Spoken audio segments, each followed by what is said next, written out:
Сайн бацгаана та бүхэн энэ өдрийн мэндийг хүргэе. Хуульч Мазаала подкастын дараагийн дугаар та бүхэнд хүрэхэд бэлэн болоод байна. Өнөөдөр бид хөрөнгө оруулалтын эргэцэн орчин сэдвийн хүрээнд сонирхолтой асуудлуудын хөндөө ярилцгаална. Бидний урилгыг хүлээн авч хүрэлцэн ирсэн эрхэм зочтой танилцуулъя. Монгол Улсын их сургуулийн хууль зүйн сургуулийн багш, хууль зүйн ухааны доктор, дэд профессор, хуульч олон улсын арбитрч, Түмэн жаргалын Менцайхан багш маань хүрэлцэн ирсэн байна. За мөн бидний урилгыг хүлээн авч хүрэлцэн ирсэн хууль зүйн ухааны доктор, хуульч олон улсын арбитрч, 50% алтан гэрэл хуульч маань хүрэлцэн ирсэн байна. Маш их баярлалаа. За тэгэхээр өнөөдөр бидний подкастнда хөндөө авч байгаа сэдэв маань өөрөө хөрөнгө оруулалтын эргэцэн орчинтой холбоотой байгаа. Хөрөнгө оруулалт маань өөрөө Монгол Улсын эдийн засаг томоохон хувь нэмрийг бол оруулдаг. Мөн улс үндэсний хөгжлийг бас тодорхой хэмжээнд хэмждэг. Эдийн засгийн эргэлтийг оруулдаг бас нэг чухал сэдэв билээ. Тэгэхээр энэ сэдвийн хүрээнд эхний асуултыг одоо хөндөж асууя. За эхний асуулт маань Монгол улсад хөрөнгө оруулсан гадаадын хөрөнгө оруулагч, дотоодын хөрөнгө оруулагч байсан. Тэдгээр хүмүүсийн хөрөнгө оруулалтыг ер нь манай эргэцэн орчин хэр хамгаалж байгаа вэ? Мэдээ зохицуултууд байгаа. Гэхдээ бодит практик хэрэгжилт нь өөрөө ямар байгаа гэж үзэж байна. Тэдгээр хөрөнгө оруулагч нарын итгэлийг хамгаалж байна уу гэдэг асуултаар эхний асуултыг эхлэе. Тэгэхээр Менцайхан багшийн хувьд энэ дээр ямар байр суурьтай байна вэ? За хөрөнгө оруулалт гэдэг ойлголтоос бас эхлэх зүйтэй баг. Тэгээ хөрөнгө оруулалт бол өөрөө бизнесийн харилцаа буюу ашигын төлөө аж ахуйн ажиллагааны аюул маш одоо суур хэсэг нь. Тэгээ хөрөнгө оруулж ээж тодорхой манайхан бас тодорхой зардал гаргаж ээж бизнес ажиллагаа явуулдаг. Тэрнийхээ дараа орлого олдог. Ийм ерөнхийдөө бол ийм ойлголт. Бизнесийн одоо суур ойлголт. Тэгэхээр бид нар бол хөрөнгө оруулах гэхээр том юм ойлгоод байгаа шүү. Тэгэхээр бид нар ч одоо хуулийн компани байгуулалт ажиллана гэдэг чинь бас хөрөнгө оруулалт хийж байна. Үйлчлэгээ бусдад хүрэхийг зорж байна гэсэн. Түүнтэй адилхан одоо юу гэдэг нь те эрүүл мэндийн салбарч юм байж болно. За хөдөө аж ахуй уламжилт. Тэгээд дээр нь одоо уулах ач гэдэг аль салбарт ямар нэгэн үйл ажиллагаа явуулъя гэвэл заавал одоо гарааны хөрөнгө оруулалт дандаа шаарддаг. Тийм учраас хөрөнгө оруулалт бол зөвхөн гадаадын хөрөнгө оруулалтын тухай биш. Ерөөсөө Монгол улсад хөрөнгө оруулж бизнес хийх төр орчин байна гэдэг л ийм л асуулт байгаа. Тэгэхээр би товчхон одоо өөрийн асуултанд хариулахад 1992 Монгол улсын үндсэн хууль бол энэ зах зээлийн эдийн засаг тэгээд чөлөөтэй бизнес эрхлэх бизнесийнхаа үр дүнгээр хөрөнгөтэй болох тэгээ хөрөнгийг хамгаалах энэ суур одоо хамгаалтыг бол бий болгоцсон. Тийм учраас би бол ерөнхийдөө бол Монголд бол хөрөнгө оруулах тэр суур зохицуултыг бүрдсэн гэж үзэж байгаа. За маш их баярлалаа. Алтан гэрэл хэлчихье. За тэгэхээр юуны хувьд би эхлээд ингэж бодож байна.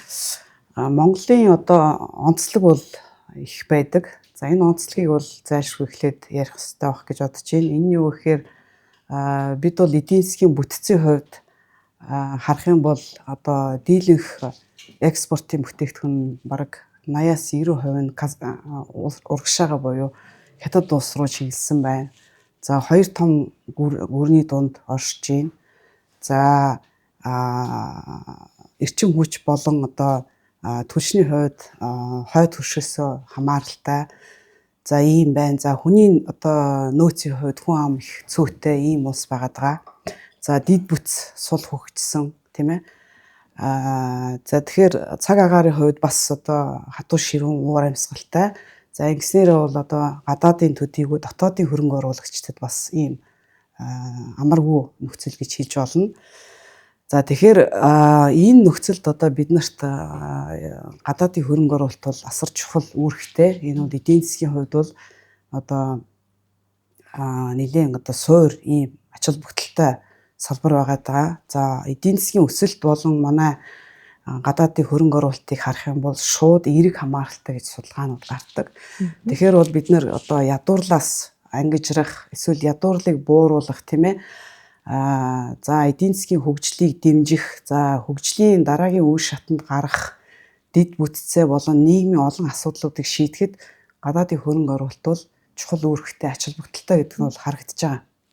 Тийм учраас гадаадын хөрөнгө оруулалтын бодлого болон хууль эрх зүйн орчин ямар байгаа вэ гэдгийг бол ер нь бол байнга тогтмол хянаж хэвээр. Энэ бол байнга апдейт хийгдэж хэвээр ийм салбар гэж бодож байна. Тэгэхээр өнөөдөр бол бид нар сая одоо Менцайхан арбитрч хэллээ. эрх зүйн орчин бол ер нь бол бүрдсэн байна. Өөрөөр хэлбэл бид нар бол гадаадын хөрөнгө оруулалтын, дотоодын хөрөнгө оруулалтын суур одоо хуулиудаа тийм ээ. За тухайлах юм бол иргэний хууль, компани хууль, үндсэн хууль тийм ээ. Татврын орчин, за үйл хөдлөх хөрөнгийн зохицуултууд ч гэх юм уу ингээд суур зохицуултууд нь бүрдсэн байна. Бид нар бол нээлттэй гадаадын хөрөнгө оруулалтын бодлого явуулдаг улс. Өөрөөр хэлбэл хөрөнгө оруулалтыг татах, дэмжих бодлогыг бол дэмждэг. Энийгээ бол олон улсын гэрээ болон одоо өөрийнхөө бусад дотоодын хууль тогтоомжоор бол илэрхийлж байгаа гэж хэлж байна. За гэхдээ тодорхой асуудал бол байгаа. Энэ асуудлууд нь юу вэ гэхээр одоо тодорхой судалгаануудаар бол энэ нь харагддаг. За жишээлх юм бол одоо хөрөнгө оруулалтын орчин ямар байна вэ гэдэг ингээд олон улсын судалгаануудаас харахад бизнесийн орчин бол төдийлөн одоо сайн биш байна. Гэрээний хэрэгжилт сайн биш байна. За жишээлбэл одоо шүүхийн шийдвэр гүйцэтгэл бол сайн биш байна гэдэг ч юм уу тий. За захиргааны түвшинд авч үзэх юм бол одоо хөрөнгө оруулагчтай холбоотой шийдвэрүүд нь маш их олон эргэж буцдаг. За орон нутгийн түвшинд шийдвэр одоо захиргааны шийдвэрийн биелэлт бол сайнгүй байдаг.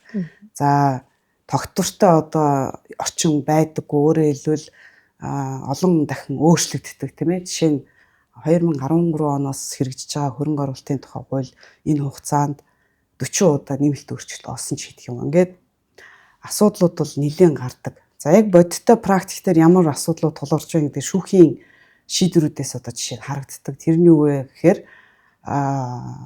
хөрөнгө оруулалтын хуулийн дээр бид нар одоо хөрөнгө оруулагчийг татах юм таатай урамшууллуудыг бичдэг. Гэтэл нөгөөх нь амьдрал дээр хэрэгждэг.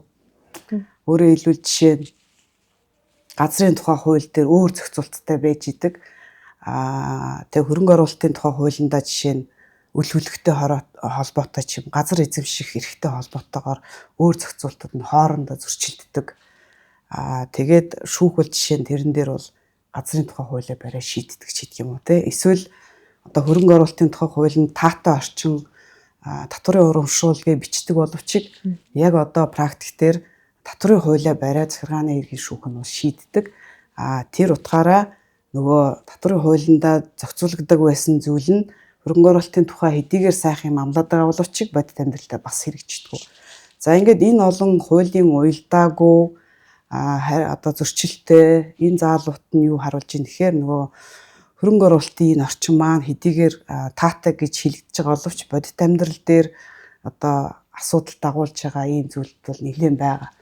Тийм учраас одоо юу гэж хэлэх гэж байна гэхээр өнөөдөр хөрөнгө оруулалтын орчин дээр хэдийгээр бид нар бол одоо таатай сайхан нөхцөлийг бүрдүүлж байгаа гэж хэлж байгаа боловч нөгөөх нь бас бодит амьдрал дээр олон асуудлууд бол дагуулж байна. За бас нэг дурдах ёстой асуудал нь юу гэхээр институцийн хувьд бид нар бас бэвчиж чадахгүй байна. Энэ хугацаанд одоо хөрөнгө оруулалтыг дэмжих бодлого тогтолцооны хувьд ингээ харах юм бол юу гэдгийг одоо бусад улстай харьцуулах юм бол тийм ээ бид нар бол энэ дээр бол тогтолцооныхоо хувьд бол ийм өндөр амбицтай тогтвортой тууштай ийм институцийг бэхжүүлж чадахгүй байна. За энэ нь бол эргээд энэ олон асуудлууд одоо бодиттойгоор тулгарх ийм нөхцөл байдлыг бий болгож байна. Тэгэхээр би юу гэж энэ хэсгийг дүгнэх гээд байна гэхээр хөрөнгө оруулалтын бодлого гэдэг бол эрх зүйн орчин гэдэг бол хамгийн гол нь бол систем тийм ээ. Энэ систем одоо бүхэлдээ нэгхэн хуулиас нэгхэн зохицуултаас хамаарахгүй.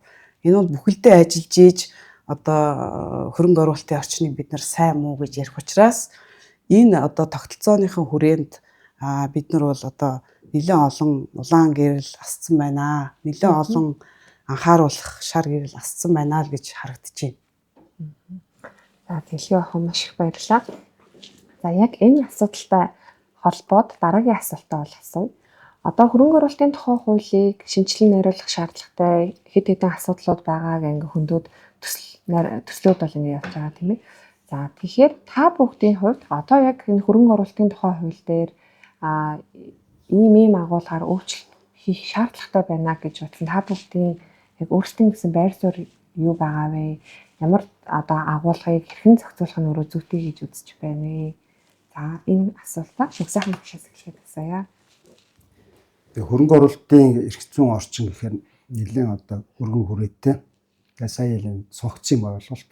Тэгээ би бол түрүү хийсэн үндсэн хуулийн одоо суурь одоо хамгаалтууд бий болцсон. Энэ үзэн гадаад гэхгүй дотооддоо адилхан байдлаар одоо хөрөнгө оруулалт гэхээр хөрөнгө оруулалтыг би бол ингэж ойлгож байгаа. Бизнес эрхлэх тэр одоо орчны нэг хэсэг гэж хараад байгаа байхгүй.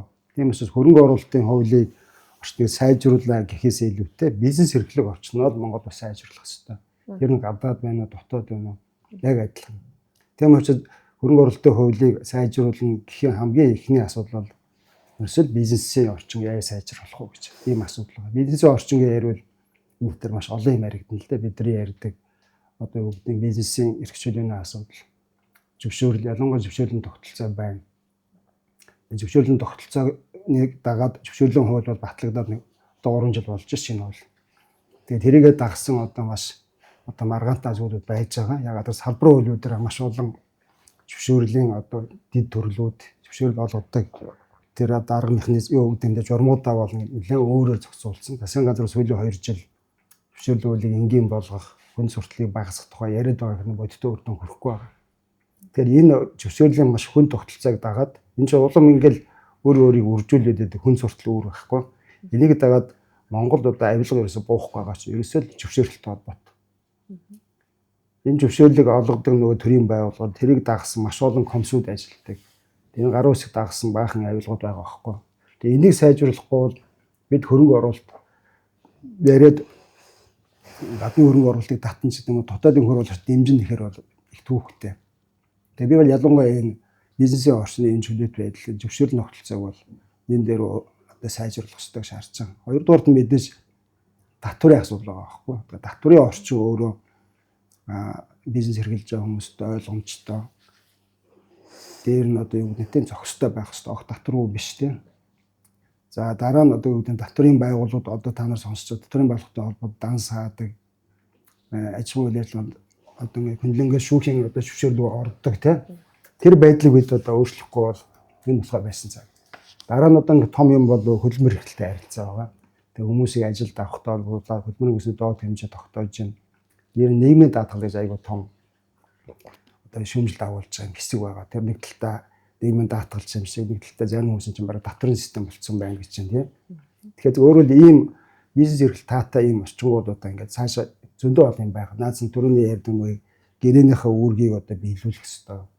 Биелүүлэхгүй байгаа шүүгэн шийдвэр гаргахаар тэр нь хэрэгждэг байх хэрэгтэй. Дээр нөгөө хөрөнгөний хамгаалтууд байна тий. Одоо бол сүүлийн үе засгийн газар бол бас хувийн өмч рүү халдсан шийдвэрүүд зөндөө гаргалаа шүү дээ. Залхитай мөнгөний ордог манайхаа юу ярьдаг. Сая одоо тэр төргөнөрөө асуудал ингээл гинтхэн нэг өдөр ерөнхий сайдын чинь мэдгэл гаргаад ямар нэг яриг хилцээр одоо урчиж зөвшөлдөхгүйгээр ингээд хөрөнгийг одоо шууд улсын болгодог. Эсвэл одоо улсын болгох хөрөнгөний хураад их олон аргууд байна шүү дээ. Эсвэл янз бүрийн арга шахдаг буюу тийм фактууд одоо харахад хураагүй юм шиг одоо ажиллах боломжгүй болгодог ч юм уу. Тэгээ иймэрхүү засгийн газрын өөрийнх нь одоо энэ докторгүй байдал бол энэ бизнесийн орчинд шууд нутгаж байгаа. Би бол яг хөрөнгө оруулалтын хуулийг бол их шинжилээд юм өөрчлөөд нэг айхтар үрдэн гарч ирсэн харахгүй. Одоо байгаа хууль бол хангалттай 93 оны хууль байсан. Гадаад хөрөнгө оруулалтын тухай хууль 2013 онд хөрөнгө оруулалт бас өөрөөр гадаад дотоод гэхгүйгээр ижил хэмжээнд авъя гэдэг ийм бодлого тэр бол зөв. Тэр одоо байгаа хууль бол хангалттай. Түүнээс гадна бид нар бол гадны хөрөнгө оруулалтыг хамгаалж бас өөр хэд хэдэн аргууд байгаа. Нэг юу хоёр талын гэрээгээр бид хамгаалж байгаа. Бараг одоо 40 гаруй устай хөрөнгө оруулалтын хоёр талын гэрээ байгуулсан. Дагуулад давхар төрийн гэрээгээ байгуулсан. За дээр нь бид нэр олон улсын хэд хэдэн конвенцэд нийтлэг конвенц нэгдээд орсон. Вашингтоны конвенц байна. За дээр нь одоо юу гэдэг нь тийм арбитрийн чөлөөтэй одоотой 50-ны оны Нью-Йорк конвенц гэдэг юм. За дээр нь Монголын засгийн газар бол нөгөө доктортой байдлын гэрээ гэж байгуулж байгаа 13 оноос хөрөнгө оруулалтын гэрээ гэдэг юм яг хөрөнгө оруулалттай байгуул. Өөрөөр бидэд бол хангалттай ийм арга механизм байна. Бид нар байгаа юмаа илүү одоо зөв үр өгөөжтэй ашиглахаас одоо тэрийг нэх өөрчлөх гээд шаардлага байхгүй. Түүний оронд суур нүгэ бизнесийн орчноо сайжруулахад би анхаарах хэрэгтэй гэж хараад байгаа байхгүй. Тэгээ ялангуяа сүүлийн үед нэлээд эмзэг одоо асуудал бол энэ нөгөө хөрөнгө оруулалт руу халддаг энэ засгийн газрын нэг ийм популист ийм популист ийм шийдвэрүүдийг бас манай санаалаар бодох хэрэгтэй. Улс төрийн одоо доктортой байдал, улс төрийн бодлого үргэлжилдэг юм руу орохгүй бол тэгээд нэг засаг солигдвол нэг ерөнхий сайд гарч ирэл өөр юм ярьдаг. Энэ хамгийн аюултай байхгүй. Би бол энэ л санаа зовоод байна. Тэгэхээр яг үүнтэй холбоотой одоо жишээлх юм бол Америкаас ч гэдэг юм уу тийм Монгол Улсын хөрөнгө оруулалтын орчин гэл нэг нээлттэй судалгаа барьчихсан байдаг. Энэ дээр бас яг нэг авилгын асуудал, улс төрийн бодлого өөрчлөгддөг, маш хурдан өөрчлөгддөг нь хөрөнгө оруулагчид докторгүй нөхцөлийг бий болгож байгаа талаар бас мөн дурдсан байдаг. Тэгэхээр таны хувьд бол хөрөнгө оруулалтын тухай хуулийг дангаар нь шинжилгээс илүүтэй бизнес эрхлэх доктортой орчныг бий болгох ёстой. Тэгээ хоёр мэдээ бизнесийн орчноо ерөнхийдөө сайжруулах хэрэгтэй. Хоёр дахь нь манай улс төрийн шийдвэр гаргадаг энэ улс төрийн намууд улс төрчид өөрсдөө ингэж залгамж халаагаар ингэж доктортой барихгүй бол хууль өөрчлөгдснээр өнөөдөр өөрчлөлт гарахгүй. Ерөөсөө хамгийн гол нь улс төрийн шийдвэрээс маш их намраад байгаа байхгүй. Аллаа тэгэхээр маш их баярлалаа. Алтан гэрэл хэлчээ ямар барьсартай вэ? За тэгэхээр би өнөө өглөө Нүүбийн нэгдсэн үндэсний байгууллагын олон улсын худалдаа хөгжлийн одоо байгууллага гэдээ байгаа. Энэ UNCTAD гэдэг. За энэ байгууллага бол одоо жил болгон хөрөнгө оруулалтын тайлан гэдэг ингэж гаргадаг. За тэгээ 25 оны ерөнхийдөө трендийг гаргасан билээ. За энэ трендээр юу гарч ирж байна гэхээр нийт одоо хөрөнгө оруулалт бол дэлхийд даяар буурсан. Хөрөнгө оруулалт бол ерөөсөө дэлхийд даяар буурч байгаа тренд бол сүүлийн 2 жил ажиглагдаж байна. За 10-аас 11% ажиглагдаж байна гэж байна. Тэгэхээр ерөнхийдөө хөрөнгө оруулалтын түвшин бол дэлхийд даяар буурч байна гэдэг бол нэг сигнал мөн. За хоёрдугаарт нь болохоор бас нэг тренд ямар тренд явж байна гэхээр доктортой хөгжлийн үзэл баримтлал бол дэлхийд даяар бол тренд болж байгаа. За энэ бол бид нар бол дэлхийн чиг хандлагаас бид нар бол бас одоо анхаарах ёстой. Өөрөөр хэлбэл одоо Монгол улс өөрөө нэг талаасаа хөрөнгө хүлээн авахч улс. Тэгэхээр бид нар бол илүү хөрөнгө оруулагч нар голцоо манад орж ирж үйл ажиллагаа явуулдаг. За Монгол улсаас бол илүү одоо сүүлийн жилүүдээс бусад хөрш орнууд руу бас ингэ хөрөнгө оруулалт хийж байгаа. За тэгээ энэ хүрээнд харах юм бол нөгөө байгаль орчин, хүний эрх, за засаглалын хувьд хөрөнгө доктортой хөгжлийн энэ гол үзэл баримтлал бол хөрөнгө оруулалтын бодлогод бол зайлшгүй одоо орж ирж байна. Тэгэхээр энийг бол бид нар бол анхаарах ёстой. За гуравдугаар асуудал нь юу вэ гэхээр энэ одоо хөрөнгө оруулалтын тухай хууль 2013 он батлагдсанаас хойш энэ 10 жилийн баг хугацаанд одоо бол ингээд дараагийн шин түвшинд бас ахиж юм шаардлага бол гарч ирж байна. Илүү том амбицийг бий болгоё одоо гаргаж ирэх гэвэл тэгэхээр тэр зорилтын хүрээнд одоо бас нэг юм одоо шин уур амьсгал тийм ээ бий болох үүднээс энэ дараа нөхцөл байдлуудыг геополитикийн нөхцөл байдал бас өөрчлөгдсөн байна. За энэ нөхцөл байдлыг бид харгалзаад хөрөнгө оруулалтын орчноо бас ахиж нэг одоо шинчилж илүү одоо тулгарч байгаа асуудлуудыг шийдвэрлэх нэг талаасаа түрүүний дурдсан нөгөө талаасаа бас цаашаа урагшаа алхсан нэг ийм тодорхой алхмуудыг хийх хэрэгтэй юм болов уу гэж харж байгаа. За тэр нь юу вэ гэхээр одоо нэгдүгээрт нь түрүү хэлсэн тэр хуулийн уялдаагүй байгаа зүйлүүдийг бол шийдвэрлэх ёстой. Хэрэгжиж чадахгүй байгаа энэ асуудлуудыг бол зайлшгүй шийдэх ёстой. За энэ хүрээнд тэр газрын тухай хууль, татварын хууль, хөрөнгө оруулалтын тухай хууль гэдэг энэ хуулиудад замун компани, улсын бүртгэлийн гэдэг энэ хуулиудад тулгарч байгаа асуудлуудыг нэг талаас нь шийдэхийн хүрээнд татварын яг одоо хөрөнгө оруулагчид үзүүлэх урамшууллыг маш олон төрлийн болох хэрэгтэй юм. Ингэж яг татвар төлөгч хөрөнгө оруулагч тийм ээ. За энэ дотоодын бай гадаад хамаагүй. Ерөөсөө энэ татварын урамшуул нь өөрөө хөрөнгө оруулагчийг одоо бизнес хийх таатай урам өгдөг учраас энийг бол зайлшгүй их олон төрлийн байх хэрэгтэй юм байна. Манай өнөөдрийн урамшуул бол маш цөөхөн байгаа дээ.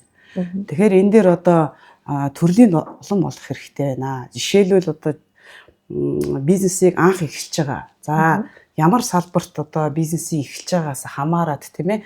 Эхний 3 жилдээ тодорхой татваруудыг бүр чөлөөлөөд эсвэл одоо хөнгөлөлт үзүүлээд тийм ээ. За 5 жилдээ 10 жилдээ бүр тийм ээ тодорхой салбаруудыг бүр ингээд хөл дээр нь бостлон татварын орчин маш одоо таатай болох хэрэгтэй урамшуулъя. За энэтэй уялдуулаад бас газар эзэмших эрхийг бас уялдуулаад яг иймэрхүү маягаар одоо ингээд боломжуудыг нээж өгөх хэрэгтэй. За энээс гадна татварын урамшууллуудаас гадна бас одоо төрөөс өөр төрлийн одоо урамшууллыг тухайлах юм бол одоо янз бүрийн түрээс жишээ нь одоо улс өөрийнхөө ашиглахгүй байгаа үйл хөдлөх хөрөнгүүдээ түрээс маягаар хөрөнгө оруулагчдад үйлдвэрлэлийн одоо зориулгаар түрээсэлж болно тийм ээ. Эсвэл одоо өөр машин тоног төхөөрөмж юу гэдэг ингээд түрээсийн ийм хөрөнгүүдийг жишээ нь нээлттэй бий болгож болно. Оюуны өмчийг мөн түрээсэлж болно. Одоо гэх мэтлэн нөгөө урамшуулах тогтолцоогоо бид нэр маш олон төрлөөр жижиг дунд бизнес эрхлэгч болон томоохон хөрөнгө оруулагч энэ тухай бүртэн зориулсан урамшууллын тогтолцоогоо нэгдүгээрт өргөжүүлэх, хоёрдугаарт нь бид нар энэ юуны хувьд тогтолцооны хувьд бид нар бас цоо шинээр алхмаар байна. Тэрний үг гэхээр энэ хөрөнгө оруулалтын одоо газар гэдэг дөнгөж сая эдийн засгийн хөгжлийн яамд ингээ байгуулагдсан. За энэ одоо байгууллагыг бид нар бас одоо юу гэдгийг хөл дээр нь одоо нэлийн хүчирхэг ийм байгууллага болох ёстой. За хамгийн гол нь тэр одоо хууль хэрэгжилтэн дээр бодиттой үр дүн гарч явах ёстой. Өөрөөр хэлбэл Монголд одоо ингээд хөрөнгө оруулалтын жижиг төсөл бойжуулалтын энэ одоо үе шатнаас эхлээд том төсөл болтол энэ бүх хугацаанд нь байнгын 24 цаг бараг анхаарал тавьж явах ёстой. Тэгжээж нөгөө төсөл маань эцсийн эцэд эдийн засгт одоо бодиттой том төсөл болж өгөөж өгөх байхгүй. Жишээлбэл одоо Казахстанд нөгөө гадаадд байгаа элчин сайдын яамдууд нь тийм ээ хамгийн эхлээд хөрөнгө оруулагч нартай яг ийм салбарт хөрөнгө оруулалт хийгээч гэдээ уулзаад за ингэж ажиллах болцоонууд байна гэдэг шууд хилцээрт ингэж орж хөрөнгө оруулагч нартай урьж ийн. Бодиттой ингээд ажлуудыг бүр ингээд хамгийн бага дипломат түвшнөөсөө бид нэр эхэлж явах хэрэгтэй байгаа байхгүй. За хөрөнгө оруулагч ямар нэгэн байдлаар сонирхол илэрхийллээ гэхэд шууд тэр хөрөнгө оруулагчтай одоо өндөр түвшинд нь уулзаад за тэгээд тэр хөрөнгө оруулалтын одоо төслийг яг бодиттой хөрөнгө оруулалтын ажил болгохын тулд бүртгэлийн одоо жишээ нь 3 цагт хийж ийн. Тэгээд энийг одоо цааш нь ингээд юуны хувьд цахим системд оруулаад за яг энэ төсөл ингээд бойжоод ямар асуудлууд тулгарч ийн тухай бүрт нь яг ингээд хяналт тавьж явах хэрэгтэй. За энэ хяналтууд зүгээр нэг юм мэрэгчлэлтний эсвэл агентлагийн түвшинд биш бүр одоо ерөнхий сайдын түвшинд энэ хяналт мониторинг явж ийж энэ төслүүд яг бодиттой үр дүн өгөх гээд байгаа байхгүй. Тэгэхээр энэ ийм хэмжээний захиргааны хяналт бөгөөд уялдаатай үйл ажиллагаа төрийн захиргааны байгууллагын хувьд тийм ээ нэг талаасаа ерөнхий сайдын манлайл нөгөө талаасаа төрийн захиргааны байгууллагын одоо яг уялдаатай үйл ажиллагаа хариуцлагатай үйл ажиллагаа тийм ээ. За тэгээ нөгөө талаасаа төрийн орон нутгийн байгууллагуудын үйл ажиллагаа яг энэтэйгээ бас уялдах хэрэгтэй. Дээрээ нэг юм ярьдаг аймгийн түвшинд бас нэг өөр юм яриад ингээд дэвэл ингээ ерөөсө хөрөнгө оруулалтын бодлогоч уялдаатай хэрэгжиж өгөхгүй жижиг юм дээр бүдрээд идэг байхгүй. Тэгэхээр энэ болгон дээр яг юм манлайлал нэгдсэн цогц уялдаа хэрэгтэй учраас энэ дээр яг энэ хөрөнгө оруулалтын тухай хуульд яг энэ юм бол дутагтаад байгаа. Өөрөөр хэлбэл энэ чиглэлийнхэн захиргааны уялдаа холбоо ерөнхий сайдын хэмжээний манлайлал за тэгээ гомдол маргааны шийдвэрлэх тогтолцоо. За энийг шин түвшинд авчрах хэрэгтэй. За 3 дугаар асуудал нь юу гэхээр яг одоо бид нар хөрөнгө оруулалтын бодлогыг бид нар бол анх бол нөгөө гадаадын хөрөнгө оруулагч нарыг татахын бодлого барьдаг учраас гадаадын хөрөнгө оруулалтын тухай хууль гэж баталж ирсэн. 2013 онд энийг хөрөнгө оруулалтын тухай хууль гээд гадаад дотоодын хөрөнгө оруулагч нарт ижлэх нөхцлөөр хөрөнгө оруулалтын орчныг сайжруулах ийм эрхцэн орчин бий болгосон. Тэгэхээр энэ одоо юугаа бид нар цаашаага үргэлжлүүлэх ёстой. Энийг дахиад одоо буцаагаад гадаадын хөрөнгө оруулагч гэж зөвхөн хайрцаглах ёсгүй. Өөрөөр хэлбэл энэ хөрөнгө оруулалтын орчин бид нар гадаад дотоодын гэж ялахгүйгээр эн чинь угаасаа ч олон улсын гэрээ конвенцээр хүлээс үүрэг байгаа хгүй. Тэгэхээр энэ хүрээндээ бид нар ижил нөхцлөөр хөрөнгө оруулалтын орчныг бол суураар нь сайжруулах хэрэгтэй байгаа байхгүй. Тийм учраас энэ хөрөнгө оруулалтын орчин дээр бид нар одоо энэ урамшууллын тогтолцоо, татварын урамшууллыг сайжруулах тэр хэрээр одоо дотоодын хөрөнгө оруулагч нар бас яг энэ ажлын нөхцөл хамгаалтыг яг ижлэхэн хэмжээгээр эдлэх тийм ээ. За тэгээ энэ дээр нь яг бодиттой ийм одоо урамшуулал, дэмжлэг, захиргааны байгууллагын дэмжлэг, за энийг бас дагаад шүүхийн хуулийн хэрэгжилтэйг уялдаатай явж явах хэрэгтэй. Тэгжиж бид нар одоо энэ хөрөнгө оруулалтын орчин яг бодиттой шин түвшинд гарах нэ. За хөрөнгө оруулагчийг бид нар нэг талаасаа сайн урамшуулж гин, ойлгож гин, дэмжиж гин, яг хажууд нь байна гэдэг ийм мэдрэмжийг байнга өгж явах хэрэгтэй юм билээ те. Тэгжиж эн чинь хөрөнгө оруулалтын орчин сайжрах юм билээ. Тэрнээс биш зүгээр одоо цаасан дээр нэг бичээд тэгээ нэг ийм хэрэгжилтийн ийм нөгөө уялдаагүй байдлаар орхичоор эн чинь ингээ үр дүн бол гарахгүй байгаа байхгүй. Тэгэхээр хөрөнгө оруулалт бол цаашдын тренд бол юу харагдаж байна гэхээр тэр одоо олон улсад бол асар их өрсөлдөөн байна. За энийг бол бид нар бодолцож явах хэрэгтэй. За дээрэс нь энэ геополитикийн нөхцөл байдал өөрчлөгдсөн байна. Доктортой хүчлийн үзэл санаа энийг дагаад ногоон санхүүжилтийн боломжууд асар их нээгдсэн байна. За цахимжилт асар их эрчтэй явагдаж байна. Энэ салбарт хөрөнгө оруулалт татах боломжууд нээгдэж байна. Тэгэхээр бид нар байгаль орчинд ээлтэй үйлдвэрлэл рүү чиглэх, за цахимжилт буюу одоо хиймэл оюуны одоо дижитал энэ чиглэлийн хөрөнгө оруулалт нэмэгдэж байгаа энэ нөхцлүүдийг бас харгалзаад хөрөнгө оруулалтын хуулиа бас яг энэ чиглэл рүү бас түлхүү оруулах чадах юм бол энэ дээр бас хөрөнгө оруулагч нарыг татах тодорхой одоо дид бүтцийн төслүүдэд дэмжих юм боломж байгаа. За гурав дахь нэг нюанс нь юу гэхээр хөрөнгө оруулалтыг татахад одоо хөрөнгө оруулалтын ийм баялагын сан айгуу чухал үүрэгтэй болцсон юм байна. Одоо бол зүгээр нэг ийм хөрөнгө оруулагчдыг одоо ингээд татаа суух гэдэг дээр ганцхан анхаарах биш. Баялагын сан гэж ийм одоо тусдаа институц нь энэ хөрөнгө оруулалтын бодлоготой айгуу чухал үүрэг гүйцэтгэдэг болчихсон. Тэгээ энэ хөрөнгө оруулалтын одоо сангаар дамжуулаад гол дид бүтцийн энэ одоо төслүүд рүүгээ хөрөнгө оруулах шаардлагатай болж байгаа. За ингэж хөрөнгө оруулснараа эргээд нөгөө эдийн засгийн суур одоо нөхцөл гэдэг нь шүү дээ бид нар түрүү ярьсан. Тэр суур нөхцлүүд сайжрах хэрэгтэй болж байгаа байхгүй. Тэгжээж нөгөө эдийн засгийн суур нөхцөл сайжрахаар эдийн засгийн одоо нөгөө солонгоруулах гэж ярьдаг те бусад одоо салбарууд сэргэх ийм нөхцлүүд үүснэ. Тийм учраас нөгөө бид нар энэ одоо солонгоруулах чиглэл рүүгээ зөвхөн одоо уул уурхаагаас хамаарсан эдийн засгаас шилжих ийм нөхцөл байгаа. Тэгэхээр тийм учраас бид нар энэ хөрөнгө оруулалтын одоо сан маягаар тэр баялагын сангаа ашиглах гэсэн ийм үндсэн нөхцлүүдийг харгалзаад хөрөнгө оруулалтын хуулиа бас нэг шинжлэх одоо үндслэл бий болж байна уу гэж харж байна. За маш их баярлалаа. Таны хариултаа холбогдуулаад нэг зүйлийг тодруулаад асууя. Тэр нь одоо нөгөө баялагын сангаа хөрөнгө оруулалтын сан байдлаар ашиглана гэж байгаа шүү дээ тийм ээ. Тэр гадаад улсуудын хувьд энэ дээр яг сайн төвшлэг бол ямар байгаа вэ тэрийг асуусан. За баялагын сан бол одоо орчин үед бас нэлээд олон одоо биднэрт бол туршлага болох үе улс орнуудын баялагын сангийн түүхүүд бий болчихсон байна. За хамгийн эхлээд бид нар бол Норвегийн одоо тэтгэврийн сан гэдэг сан бол одоо хамгийн эхлээд биднэрт бол туршлага болох үе байгаа. За тэрнээс гадна мэдээж Дубай за бусад одоо улс орн болгон л ер нь баялагын сантай болчихсон байна. Ялангуяа нөгөө уул уурхайн одоо баялаг ихтэй улс орнууд яг энэ баялагын одоо баялагаас бий болж байгаа одоо хуримтлалаа эргүүлээд нөгөө хөрөнгө оруулалт маягаар өөрийнх нь одоо дид бүтцийн салбаруудыг ялангуяа за стратегийн ач холбогдолтой ялангуяа одоо хувийн хвшил ордгүй салбаруудыг босгох үүднээс за ингэж нөгөө эдийн засгийг солонгоруулж ин гэсэн өөрөөр хэлбэл зөвхөн уул уурхайд аль ашигтай салбар руу хувийн хвшил яваад идэг.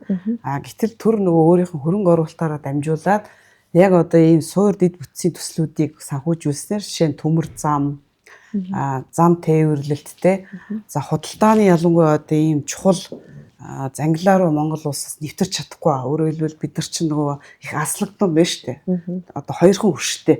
Гэтэл чинь бусад зарим улсууд жишээ нь Казахстан улс ч гэдэг юм уу одоо Сингапур ч гэдэг юм уу те яг одоо ийм худалдааны занглаан дунд байгаа учраас энийгээ дагуулад маш сайн ийм нөгөө худалдааны эргэлтэнд орж байгаа учраас эн чинь нөгөө хөрөнгө оруулалтын маш таатай орчныг бий болгочихж байгаа. Эн чинь бол байгалийн өгөгдөл шүү дээ тий. Гэтэл бид нар нөгөө тийм байгалийн өгөгдөл байхгүй.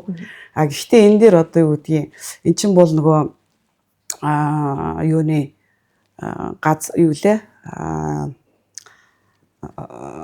хил одоо орчмын хувьд ингээд төвхтэй бас нөхцөл байдал үүсгэж байгаа. Тэгэхээр энийгээ бид нар бас байнга одоо яаж энийг давуу байдлаар ашиглах уу гэдгийг бас харах хэрэгтэй болоод байгаа хгүй. Тэгээд одоо юу гэдгийг Орос, Хятад хоёрын хооронд ямар нэгэн байдлаар транс ийм одоо юу маягаар ашиглах ямар эдийн засгийн боломжууд байна тийм ээ. Жишээ нь хийн хоолойч гэдэг юм уу. Энийг бид нэр эдийн засгийн хувьд яаж ашиглах боломжтой байдгийг жишээ. За ингээд энэ мэтчлэн олон одоо дид бүтцийн болон эдийн засгийг төрөлжүүлэх талын ийм төслүүдэд бусад салбарууд руу гэсэн жишээ нь хөдөө аж ахуй, аялал жуулчлал энэ болгон руу нөгөө юуныхан хөрөнгө оруулалтын сангаар орж иж байгаа их үүсвэрийг эргээд одоо зарцуулаад тий жишээ нь одоо хөдөө аж ахуй гэхэд маш чухал ийм лабораториуд хэрэгтэй гэж бодож байна. Тэгжээж нөгөө Монгол хөдөө аж ахуйн бүтээгдэхүүн одоо бусад улсууд руу асуудалгүйгээр одоо гарч явах хэрэгтэй байхгүй. Тэгжээж нөгөө бусад салбарын одоо нөгөө эдийн засгийг дах хувьжийн дарах энэ боломжийг нээж өгөх хэрэгтэй болж байгаа. Тэгээ эн чинь бол өөрөө асар их тууштай, тогтвортой нэг нөгөө талаасаа бас зоригтой ийм одоо бодлогыг шаардж байна л да. Тэгээ тэр болгонд бид нөгөө яг одоо тууштай, тогтвортой бодлогыг л явуулах хэрэгтэй болж байна л да. Аллаа маш их баярлалаа. За дараагийн асуулт нь бид хөрөнгө оруулалтын гэрээ рүүгээ илүү их орё гэж бодож байна. За яг Евктадаас гаргасан судалгаан дээрээс за нэг хэсэг дэлхийн улсууд хөрөнгө оруулалтын гэрээг нэлээх байгуулдаг тренд байлаа. Одоо шууд хөрөнгө оруулалтын хэмжээ бол багасаад ер нь шууд хөрөнгө оруулалтыг хийхгүй байгаа талаар анхааруулсан тийм. За тэгэнгүүт хөрөнгө оруулалтын маргаанууд бас ингээд эрчимжиж эхэлж байна гэдэг тийм тренд бол бас байгаа. Тэгэхээр энтэй холбогдуулаад гадаад дотоодын хөрөнгө оруулалтын гэрээнд хамгийн их маргаан дагуулад байгаа зохицуулт нь өөрөө юу юм бэ? Тэрний талаар мэдхийг хүсэж байна. Энэ дээр та бүхний байр суурь ямар байдаг вэ? Яг хөрөнгө оруулагчтай бид гадаадын хөрөнгө оруулагч дотоодын ингээд ангилах юм. Гадаадын хөрөнгө оруулагчдын хувьд бол бас зохицуул нарийн төвөгтэй л дээ. Дотоодын хувьд бол одоо үүдээ маргаанаа шийдэх хөлбөр дандаа дотооддоо байхаар. Дотоодын шүүхэм арбитр шийдэх юм болцсон илүү байна. Гадагшаа гарах одоо зүйлүүд бас хаажин зөрөөд байсан. Одоо Монгол хэд хэдэн одоо дотоодын хөрөнгө оруулагчтай холбоотой маргаанууд гарсан шүү дээ. Тэгээд зарим нь одоо бас гадагшаа маргаанаа гарах сонирхолтой байсан. Тэгээд тэр бүгд бол дотоод үйлдэл боломжгүй.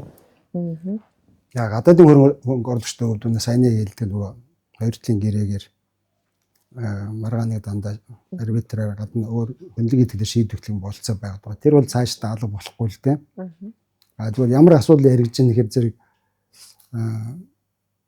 одоо нэг 2000 оны дунд хэсгээс эхлээд энэ нэг талаасаа юу гэдэг хөрөнгө хүлээн авахч уус нөгөө талдаа хөрөнгө оруулагч гадаадын хууль этгээдийн хоорондын маргаан нэг шийдэж байгаа. Одоо тэр механизм их юм арбитрийн ажиллагаанд бас жоон сэтгэл дундуур зүйлүүд байгаа. Ялангуяа хөрөнгө хүлээн авахч улсуудын зүгээс тэдний Монгол орж байгаа шүү дээ. Тэгээ сүүлийн үеийн хандлага бол бас нөгөө дахиад хөндлөнгийн одоо олон улсын арбитрийн одоо шүүхт тустай байгуулна гэдэг юм уу тийм зүйл явж байна. Тэгээ яг нүүбийн дэргэд бас олон улсын эрхцэн комисстерч бас ажлын хэсэг нэг ажиллаад явж байгаа. Арай өөр юм хандлага руу явж байна. Тэгээ дээр нь бас хоёр талын гэрээнд бас хуучин одоо уламжилт гэрээний загваруудаа бүгдөө өөрчилсөн манайчсан загвараа гаргаад бас нэрээ өөр одоо загвар руу орох ийм бодлого барай явж байгаа. Тийм учраас тэр хандлага бол ингээд байж гин гэсэн. Тийм учраас яг одоо бидний хувьд гадаадын хөрөнгө оруулалтууд бас шийдэх бас 2-3 асуудлын нэг байгаа. Тэгээ 90 оноос хойш хийсэн дээр 40 гаруй хөрөнгө оруулалтын гэрээ байгаа. Одоо 91 онд хамгийн бүгдээр солонгос улстай хийж исэн. Тэгээд дагаад давхар гэрээ мэрээгээ тэрийг бүгдийг нэг эргэж харах ийм шаардлага бол байгаад байгаа. Тэгээ энэ бол би нэг олон улсын харилцааны төвшөндөө хийгээд илүү тэр сүүлийн үеийн хандлага барих нь бол зөв болов шаардж байгаа. Хоёр дахь нэг том хандлага бол одоо түрүүн бас ярианд дурдагдлаа. Энэ дотор ч нөгөө нийгмийн асуудал, байгаль орчны асуудал, Тэгээ одоо юу гэдэг тухайн компани одоо юу гэдэг governance ярьдаг те засаглалын асуудал энэ төр гээд ийм асуудлууд тийг илүү одоо бас хөрөнгө оруулагч тал хүлээх тийм байдлаар гэрээний юу гэдэг те хоёрлын гэрээний одоо хөлбөрүүдс яригдж байна л да. Тийм байдлаар зарим гэрээнүүдийг бас манай бас сүүл үед хийх тийм одоо бодлого барьж байна. Тэгэхээр зэрэг энэс гадна одоо хөрөнгө оруулалтын гэрэн дээр бас давхар нэг яригдах зүйл бол үндэсний аюулгүй байдлын асуудал байгаа байхгүй. Тэгэхээр хөрөнгө оруулалтыг тодорхой хэмжээр одоо хязгаарлалт эсвэл орхитон тодорхой хэмжээний хяналтууд тавьдаг, ийм шүүлтүүр тавьдаг, ийм юу бол Европ холбоос гэдэг эхэлсэн. Ягаад гэвэл хятад бол маш хүчтэй бол хөрөнгө оруулалтуудаа ингээ оруулаад тэгээд одоо Европод оруулж байгаа хөрөнгө оруулалтанд бас хязгаарлалууд тавьж эхэлж штэ. Манайх ч гэсэн одоо 13 оны хуулиар бас хязгаарлалууд тавих орлогоо хийгээд бас нэг стратегийн салбарч гэдэг юм уу эсвэл тодорхой салбар руу төрийн өмчт компаниудын хувьд юм хязгаарлалт ингээд тогтооцсон байгаа. Тэгэхээр тэр миний харж байгаа бол цаашдын хандлага бол бас энэ үндэсний аюулгүй байдал талдаа нөгөө талдаа үндэснийхээ одоо компаниуд бизнес эрхлэгчдийг бас дэмжихтэй энэ бодлого бол нэлээд цаашаа явах болов гэж харж байгаа. Тэгээ мэдээж түр алтан гэрэл докторын хэлдгээр бид хөрөнгө оруулалтын бодлогоо их тодорхой олох хэрэгтэй. Тэр бол хуулиа өөрчлөхгүйгээр засгийн газрын зүгээс бид нар зөв энэ салбарын хөрөнгө оруулалтыг энэ төслийн хөрөнгө оруулалтыг илүү дэмжинэ гэдгээ их зарлаж тодорхой явах хэрэгтэй. За харин тэр янз бүрийн урамшууллын хувьд бол алтан гэрлээ би санал зүрээд байгаа. Яг тэгэхээр нэг айхтар урамшуул амснаар хөрөнгө оруулалт өснө гэж би харахгүй. Харин тэр татврын орчин, тэр бизнесийн орчин өөрөө тогтвортой, найдвартай байх хэрэгтэй асуудал. Түүнээс одоо эсвэл одоо татвараа жигдэхэн бууруулах юм уу доод түвшиндээ эдийн зохистой түвшиндээ аваачих тийм. За илүү тэр хоёр талын одоо ялангуяа хөрөнгө оруулалтыг хийж байгаа гэрээнүүдтэй илүү тийм ухаалаг хандах нь илүү зөв бодлого шаарад байгаа. Түүнээс одоо хитрхи төрийн байгуул ингээл халамжилдаг, урамшуул олгодог. Тэргээд гадарч нь бас авилга явдаг байхгүй. Тийм зүйлүүдээс айлуулах засгийн газар төрийн байгуул хол байх хэрэгтэй шаардж байгаа. Тэгээ илүүдэн бизнес эрхжүүлийг нь хангаад илүүдэн найдвартай бөгөөд ойлгомжтой орчин бүрдүүлэх хэрэгтэй. Тэгэхээр түрүүний ярьдаг нэг үндэсний аюулгүй байдлын асуудлыг бодоод бид нар нөгөө өөрийнхөө зах зээлийг хөрөнгө оруулагч олон янзаар орж нэгэн зах зээл өөрийн гэсэн хувь эзлэх гэж орж ирнэ. Зарим нь одоо тодорхой байгалийн баялагын нөөцийн эрхтэр одоо сонирхолтой орж тухайн Францын орног гэрчин бол үнсэндээ бас энэ бас арай өөр одоо нөөцийн бодлого асуудал яригдж байгаа байхгүй. Тэрийг бид хамгаалах талдаа илүү явах хэрэгтэй. Дээр нь сая энэ төр аюулгүй байдал талдаа бас анхаарах энэ тийм өөр орчин орж ирж байгаа байхгүй. Түүнээс бидэд огтудаа гадаадын хөрөнгө оруулалт хэрэггүй биш. Биднэрт хэрэгтэй байгаа салбаруудаа бол илүү одоо ингээд нээлттэй энэ салбаруудыг бид дэмжинэ гэдэг шууд хэлчмээр байгаа. Түүнээс шаардлагагүй дээр бид дэмжлэг өгөөд урамшуулах ямар шаардлага байхгүй. Монгол компаниуд нь ажиллах боломжтой. Дээр нь хамгийн сүүл нь одоо энэ хөрөнгө оруулалттай холбоотой зүйл хэлэхэд 90 онд манайх зах зээлд ороод нэг хэсэг хөрөнгө оруулалт хэрэгтэй. Бид бас бизнес юм уу энэ эдийн засгийг хөгжүүлэхэд бас гадны хөрөнгө хэрэгтэй байсан. Тэгээ 2000 оны дундуур ялангуяа оюутлын гэрээ байгуулснаас хойш бол тэгээ энэ 5-7 төсөл сайн хэрэгжээд манай бол харьцангуй бас өөрөө бас чадахтай болцсон. Өөрөө бас нэг хөрөнгөний хөөсөртэй болж байна. Тэгээ одоо том баялагын сангийн тухай ярьж байна тий. Тэгээ энэний цаана юу ярьж байгаа нөхөр бид хөрөнгө хүлээн авдаг улс биш бид бас хөрөнгө оруулагч үндэстэн болох гэдэг байгаа байхгүй. Одоо бид нар зарим улс одоо дундаа зорнууд Монголын компаниуд хөрөнгө оруулаад эхэлсэн байна. За магадгүй одоо баялагын сангаар дамжуулаад бид одоо гадаадын компани одоо хувьцаа авдаг ч юм уу тий портфөлийн тийм хөрөнгө оруулалтууд хийх дандаа Монголд тэр мөнгөийг ч бас яаж чадахгүй шүү дээ. Бас гадагшаа байж ч одоо олонний туршлага гадаадын туршлага тийм байгаа байхгүй. Тийм учраас бид гадаад хөрөнгө оруулах юм бол тэр иршээ одоо хамгаалах тэр цаг нь болцсон. Тэрийг бид бодох хэрэгтэй. Тухайлбал хуучин одоо Европ орнууд ч юм бол дандаа хөрөнгө экспортлдог байсан бол одоо импортлог болон бодлого өөрчлөж чиглэж шүү дээ. Монголд одоо дандаа авдаг байсан бол экспорт руу гарах хандлага ороод ирж байгаа байхгүй. Тийм учраас бид бас ингээд хандлагаа өөрчлөөд манай хөрөнгө оруулалт гэдэг нь нөгөө талд яаж хамгаалах юм бэ гэдэг бас нэг шин юм гарч ирж байгаа байхгүй.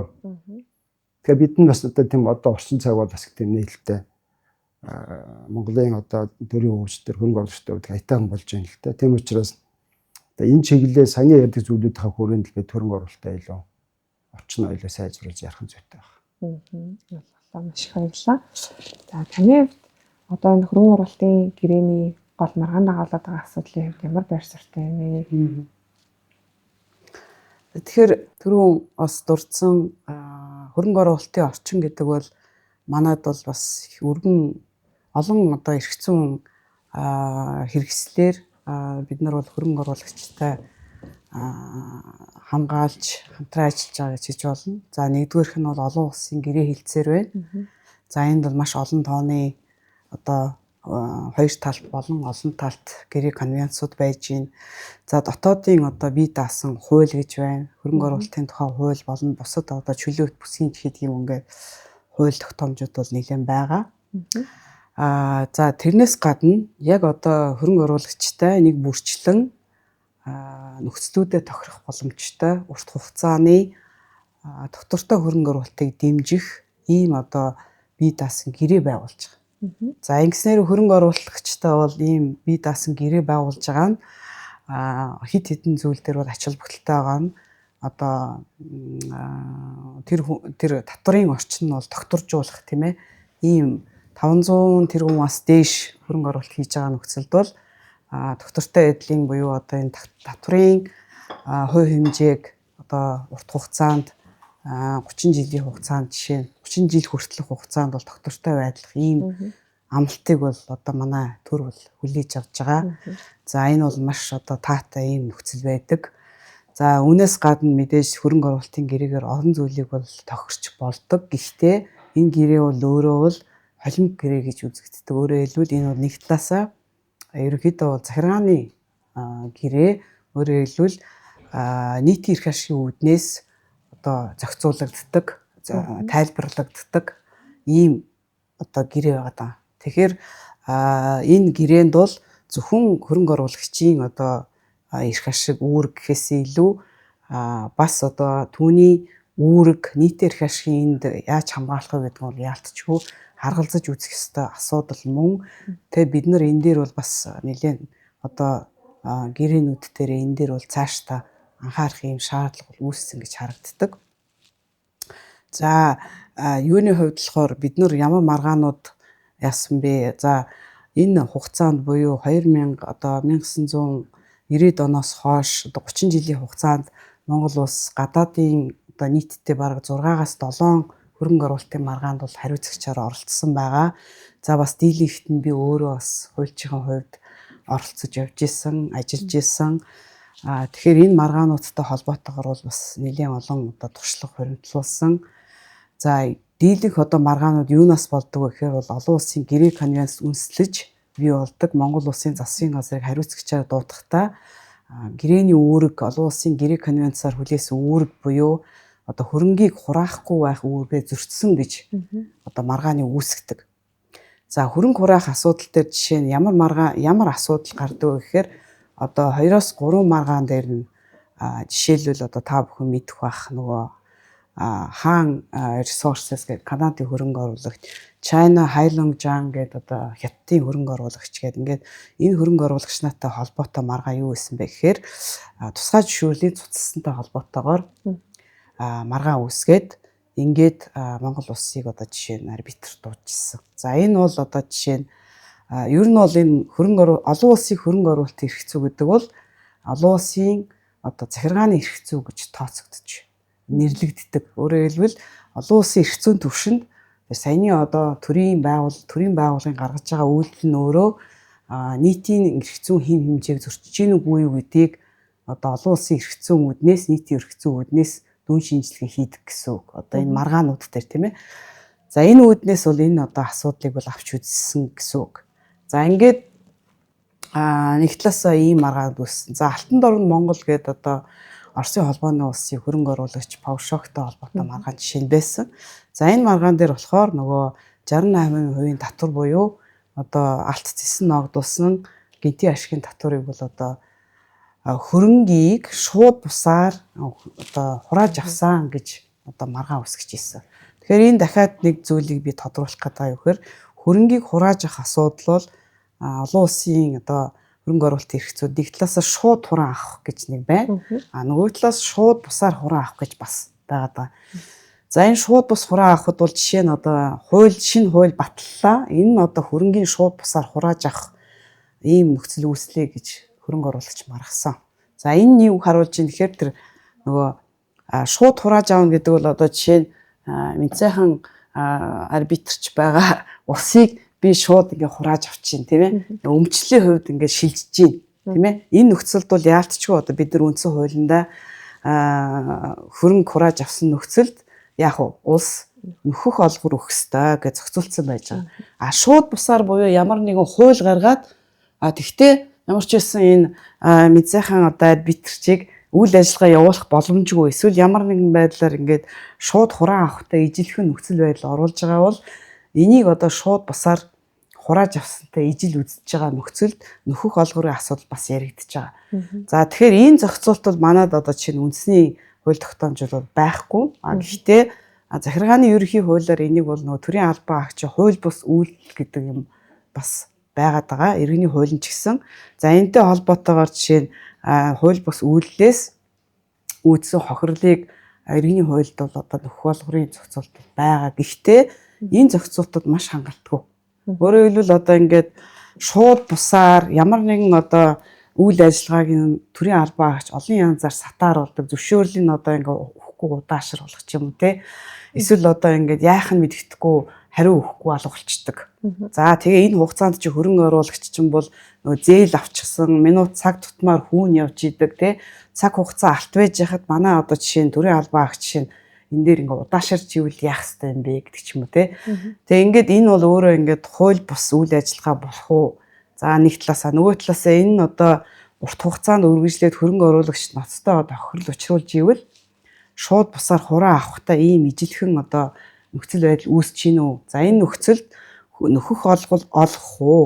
За нөхөх олгор олохдоо ямар хэмжээнд яаж олох вэ? Зүгээр нэг нөхөх олгорын зохицуултын жишээ нь өнөөдөр бас хангалтгүй байгаа байхгүй.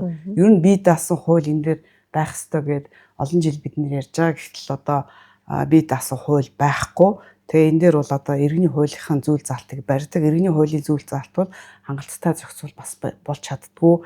Жишээ нь одоо энэ дээр айгүй нарийн зохицуулт хэлэх хэрэгтэй байна. Яг хизээнээс тооцож тэр нөхөх олгорыг тооцох юм. Аль цаг үеэс нь тооцох юм. Хүү тооцох юм уу, хүү тооцохгүй юм. Ингээл ингээд олон нөхцлүүд байна. Олох байсан ашиг оруулах юм уу, оруулахгүй юм. Тэгээ чинь яг л бизнесийн харилцаа хэрэгжиж байгаа учраас энэ дээр бас нэг талаасаа бизнесийн зарчмыг харгалзаж үүсэх хэрэгтэй. Нөгөө талаас төр бас энэ дээр хариуцлагатай хандах хэрэгтэй. Тэгэхээр энэ олгон бид нар бол өнөөдөр зохицуулт бас шаардлагатай гэж харж байна. Энэ мэтчлэн асуудлууд өнөөдөр бол нарийн зохицуулт байхгүй ингээ байж байгаа учраас энэ маргаануудаас үүдээд бид нар энэ дээр бол жишээ нь анхаарч үзэж болно. За дотоодын маргаануудыг харах юм бол түрүү хэлсэн гол дөрвөн одоо чиглэлээр маргаа өрнөж байгаа. Доторын маргаа өрнөж байна. Тэр нь юу гэхээр доторын хуулиар зохицуулахгүй байгаа. Хөрөнгө оруулалтын хуулиар зөндөө урамшуул өгнө гэд амлцдаг. Энэ хоёр хоорондоо уялдахгүй байгаа учраас нөгөө аль нь яах ёстой юм бэ гэдэг хөрөнгө оруулагч маргаж байна. За хоёрдугаар асуудал нь бүртгэлийн асуудал төр. За бүртгэл дээр голцсон одоо компани хувьцаа эзэмшигч дээр асуудал эсвэл бүртгэл хөрөнгө оруулагчид илүү төвөгтэй байдлаар бүртгэлийг бий болж байна. Жишээ нь заавал $100,000 жишээ нөгөө байршуулж иж бүртгүүлнэ гэдэг ийм дотоодын хөрөнгө оруулагчид байхгүй хэрнээ гадаадын хөрөнгө оруулагчид байгаа юм босоо байгаа. Тэгэхээр энэ дээр мэдээж асуудлууд үүсдэг.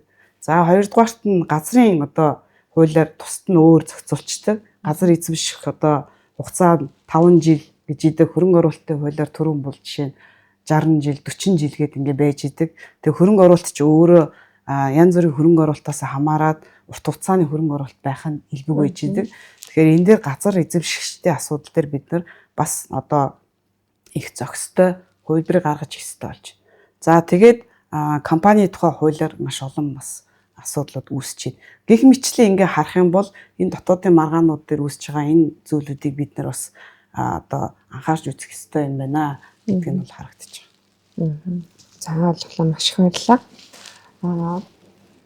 Бид өмнө удаад гадаадын шууд хөрөнгө оруулалтын тухай асуудлыг бас ярьсан тийм ээ. Тэгэхээр одоо ер нь гадаадын шууд хөрөнгө оруулалтын чиглэлээр геополитик талаасаа манай улс ямар бодлого баримтлах ёстой гэж үзэж байна гэдэг асуултыг та бүхнээс асууя. Эхлээд доктор Алтан Гэрэл болжсаас асуугаад дараа нь заахан багшаас асуугаад яа. За тэгэхээр өнөөдрийн нөхцөл байдал бол их олон улсын нөхцөл байдал бол их амаргүй ийм нөхцөл байдал байгаа даа. За бид нар бол ингээд түүхэн талаас нь харах юм бол одоо хоёр туйлт ийм хөрөнгө оруулалтын орчин олон улсад бол илүү ноёрхож ирсэн. Өөрөөр хэлбэл 1980-ад оноос хойш бол илүү нөгөө чөлөөт либерализм буюу одоо илүү хөрөнгө оруулагчийг хамгаалсан ийм тогтолцоотой Америкийн одоо ийм загвар илүү давмгайлсан ийм хөрөнгө оруулагчийг аль болох улс орнууд татах гэсэн ийм бодлоготой байсан байна. За 2020 оноос хойш болохоор энэ нөхцөл байдал жоох өөрчлөгдсөн байгаа даа. Яаж өөрчлөгдсөн бэ гэхээр илүү нөгөө уур амьсгалын өөрчлөлттэй холбоотойгоор хөрөнгө оруулагчийг одоо бол ер нь одоо хариуцлагажуулах ийм шаардлага байна. Байгаль орчны болон тухайн одоо орон нутагт одоо хөрөнгө оруулагчийн үүрэг гэж байх хэрэгтэй юм байна. За энийг бол одоо бид нар заавал харгалзаж үзэх хэрэгтэй. Зөвхөн хөрөнгө оруулагчийг ингээд дэмжиж байх биш, энэ дээр бол тэнцвэртэй бодлого байх хэрэгтэй юм байна гэдэг. За энэ бодлогыг одоо би энэ өөрийнхөө нөгөө судалгааны докторийн ажлыг бол энэ чиглэлээр бичсэн байгаа даа. Хөрөнгө оруулалтын бодлого бол энэ олон улсын чиг хандлага нь бол энэ илүү тэнцвэртэй байх чиглэл рүүгээ явж байна гэдгийг бол бид нар олон улсын гэрээ болон дотоодын хууль тогтоомжинд анхаарах хэрэгтэй гэдэг байдлаар бичсэн байна. За олон улсын энэ геополитик бол өөрөө энэ хоёр туйлт буюу одоо Оросын холбооны улс болон Америк гэсэн ийм блок байснаа одоо бол ингээд өөрчлөгдөд илүү нөгөө сүүлийн үеийн трендүүд нь юу болж байна гэхээр Орос Украины дайн, за Америкийн одоо энэ тарифын дайн гэдэг энэ нөхцлүүдийг харах юм бол ерөөсөө их олон туйлтай болчихсон байна. За энд бол мэдээж маш том тоглогч нар гарч ирсэн. За энэ тухайлах юм бол бүгд найрамд хятад ард улс өөрөө маш том хөрөнгө оруулагч болсон тий. Дэлхийн одоо маш том хөрөнгө оруулалтыг одоо хятад улс хийж гин. За өөрийнх нь нөгөө худалдааны эдийн засгийн нөлөөллийг бэхжүүлэх талаар бол одоо тэр Belt and Road гээд санаачлагаараа тийм ээ энэ худалдааны гол одоо замуудыг гэх юм уу хонглолуудыг бий болгож гин. За тэгээд Орос Украины дайнаас улбаалаад одоо жишээ нь Оросоор дамжиж исэн худалдаа бол илүү хятадаар дамжих энэ нөхцөл байдал бий болсон байна. За энэ үүднээс бол Орос, Хятад, уучлаарай Хятад, Казахстан за хятадаар дамжуулаад Европ руу дамжих гол одоо энэ хоолой бол их чухал үүрэгтэй болж байна. Худалдааны хоолой. Тэгэхээр энийг бол бид нар зайлшгүй харгалзаж үзэх хэрэгтэй гэж үзэж байна. Өөрөөр хэлбэл бид нар одоо ерөнхийдөө олон улсын худалдааны түрүү хэлсэн энэ одоо замд бол заавал бол одоо аль болох ойрхон ийм хүрэх ёстой. За энэ дээр бол геополитикийн хувьд бол анхаарах ёстой юм байна гэж бодож байна. За дараа нь бол юу вэ гэхээр Монгол улс бол өөрөө бол нөгөө одоо жижиг ийм зах зээлтэй хүн ам цөөтэй за эдийн засгийн аюулгүй байдал гэдэг бол өөрөө их эмзэг асуудал байгаа гэдгийг бол өмнө би дурдсан. За тэгэхээр энэ нөхцөл байдлыг бид нар бол байн одоо харгалзаж үзэх ёстой. Тэгэхээр энэ эдийн засгийн аюулгүй байдлыг хангахын тулд Монгол улсын хувьд энэ олон улсын худалдааны энэ одоо эргэлтэнд бол байнга оролцож явах хэрэгтэй идэвхтэй байдлаар тэгжиж өөрийнхөө аюулгүй байдлыг бас хангах. За Монгол улсын аюулгүй байдалд энэ олон улсын эрх зүй бол асар чухал үүрэгтэй юм байна. Өөрөөр хэлбэл бидний одоо аюулгүй байдлууд бид нар бол өөрсдийнхөө эдийн засгийн хүчин чадлаараа дамжуулж эдийн засгаа одоо хамгаалах ийм болцоо бол тун бага. Тэрний оронд жижиг улсын хувьд энэ бүс нутгийн хэмжээнд өөрийнхөө аюулгүй байдлыг одоо илүү интеграц маягаар орж тийм ээ тэгжиж энэ аюулгүй байдлаа хангах зах зээлд нь илүү одоо оролцох боломжуудаа нээх нөгөө талаас олон улсын эрх зүйд тулгуурласан одоо илүү дөрмөн тулгуулсан олон улсын худалдааны олон улсын хөрөнгө оруулалтын бодлогыг дэмжих нь зөв юм байна. Тэрнээс биш одоо хүчтэй улс нь хүчгүйгээ одоо ингэж иргэшээлтэй байлгах энэ олон улсын тоглоомын дүрм дээр бол одоо оролцоход их түүхтэй. Тийм учраас энэ дээр бол яг одоо өөрийнхөө олон улсын хөрөнгө оруулалтын болон олон улсын энэ эдийн засгийн одоо геополитикийн тоглолтод яаж орох вэ гэхээр ерөөсөө л нэгдүгürt бол дипломатаргаар, хоёрдугаарт бол энэ одоо дөрмөнд үндэслсэн тийм ээ энэ тоглоомын дүрмэнд бол илүү оролцож явах нь илүү одоо тэр аюулгүй байдлаасаа мөн одоо доктортой байдлаасаа өөрчлөн одоо тааварлах нөхцөл байдлаасаа олон давуу талтай юм байна гэж харагдаж байна. Маш их баярлалаа. Эцэг багш яа. За геополитик ярил их том сэдв юм тэ.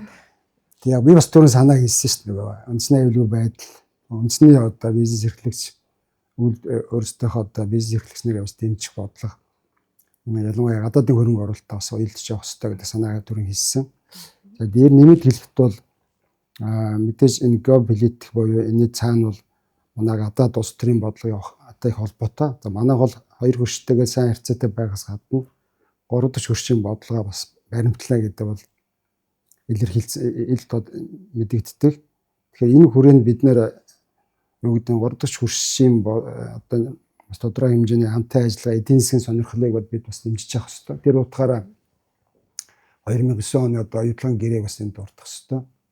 За дээр нь сая одоо энэ жил байгууллагын Францтай байгаа Ороногийн гэрээ байна. Энэ бол одоо засгийн газар хөрөнгө оруулалтаа ингээд шууд гэрээ байгуулж байгаа. Гэтэл нэлээд том хөрөнгө оруулалтын асуудал. Тэгээ цаана одоо юу гэдэг те нэлээд чухал стратегийн одоо түүхий эдийн асуудлыг хөндөгдөж байна л те. Гэхдээ мэдээж одоо хоёр хөрштэйгээ бас энэ бодлого явах хэрэгтэй. Хятадын хөрөнгө оруулалт бол одоо манад бол хангалттай хэмжээгээр ороод ирсэн.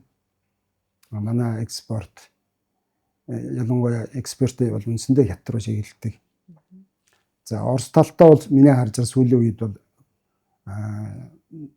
томоохон хөрөнгө оруулалтууд багтаа яг уламжлалт хөрөнгө оруулалтууд нь хамтаа ажиллагаанууд нь байна. Тэгээ сая бол одоо нэг хоёр асуудал яригдлаас нэг өнгөрсөн жил яригдсан ТЭС 3-ын асуудал. Оросууд бас тодорхой хэмжээний хөрөнгө оруулалт хийх буюу одоо за үндсэндээ бол нөгөө миний ойлгосноор бол хөнгөлөлтөд зээл олох байдлаар тэнд оролцох тийм сонирхлоо илэрхийлээ манайх бол дэмжсэн байгаа шүү дээ. Тэгээ сая бол нөгөө хин хоолой асуудал яригдлаа. Тэгээ энэ чинь бүгдээрээ нөгөө бас хөрөнгө оруулалтын асуудал. Тэрийгэ дагсан одоо мэдээж эдийн засгийн хэршээ хамгаалахыг дагсан бас улс төрийн одоо хамтын ажиллагаа бас давхар яригдана гэж ойлгож байгаа. Тэр утгаараа бол үнэхээр энэ гадаадын хөрөнгө оруулалтыг зохицуулах нь бас нэлээд улс төртэй холбоотой. Манай хувьд бол миний одоо үзэж байгаа бол үндэсний аюулгүй байдлынхаа үзэл баримтлал бариад тэгээ энэ түрүүн би хэлсэнтэй гадаадын хөрөнгө оруулалт бид ингээд тодорхой одоо ингээд шалгууртай болох хэрэгтэй. Зарим үед бол хязгаарлах хэрэгтэй. Тэрийг харин ил тод хэлэх хэрэгтэй.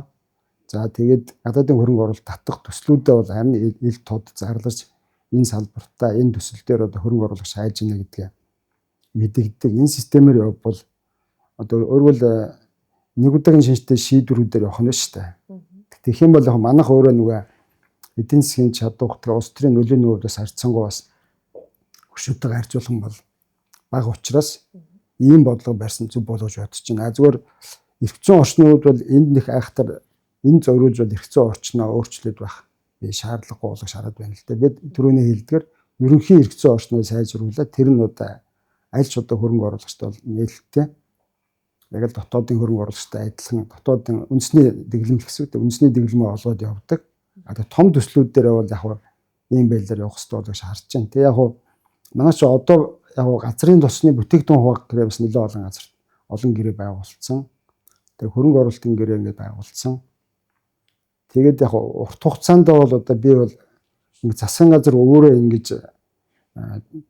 хөрөнгө оруулалтын гэрээ тодорхой одоо хөрөнгө оруулалттай байгуулдаг явдлыг бол би одоо болох ёстой л гэж шаарддаг юм.